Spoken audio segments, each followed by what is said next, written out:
খাসরাজবাড়ী উচ্চ বিদ্যালয়ে বালুর মেঝেতে পাঠদান, দ্রুত সংস্কারের দাবি। আমাদের সহকর্মী মোহাম্মদ পলাশ শেখের রিপোর্টে দেখুন বিস্তারিত।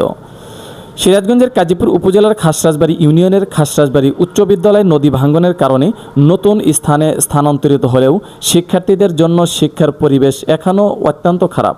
শ্রেণীকক্ষে বসার উপযুক্ত ব্যবস্থা না থাকায় তারা বাধ্য হয়ে বালুর মেঝেতে পাঠদান করছে। বিদ্যালয়ের প্রধান শিক্ষক মোহাম্মদ ফজলুল হক জানান, নদী ভাঙ্গনের কারণে বিদ্যালয় স্থানান্তর করতে হয়েছে, কিন্তু নতুন ভবনে মেঝে এখনও কাঁচা বালু, যা দিয়ে পাঠদান করা অত্যন্ত চ্যালেঞ্জিং।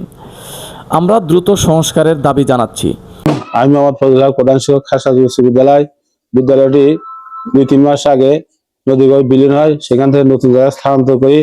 এখানে এসে ছেলে মেয়েদের পাঠদানের বিশেষ অসুবিধা হচ্ছে।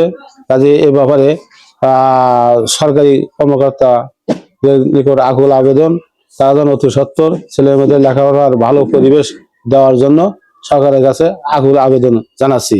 এবারে অতি দ্রুত ব্যবস্থা গ্রহণ করার জন্য কাজীপুর উপজেলা ইউনো মহোদয়ের সুদৃষ্টি কামনা করছি।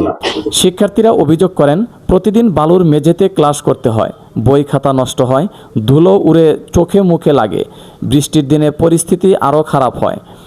আমরা চাই নিরাপদ ও শিক্ষা বান্ধব পরিবেশ। আমরা এখানে চরের ভিতরে যে স্কুলে পড়াশোনা করি, আমাদের স্কুলে অনেক সমস্যা। বিশেষ করে আমাদের স্কুলে দেখেন আমরা বালুর ভিতরে পরীক্ষা দিচ্ছি।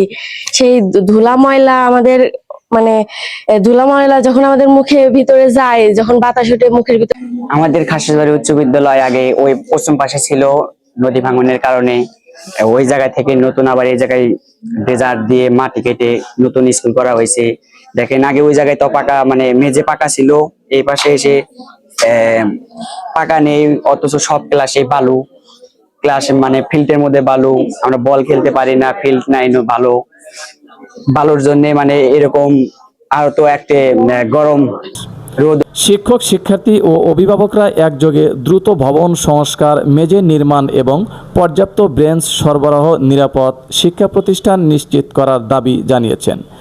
স্থানীয়রা আশা করেছেন সংশ্লিষ্ট কর্তৃপক্ষ দ্রুত পদক্ষেপ নেবেন। SMP news 24 news desk.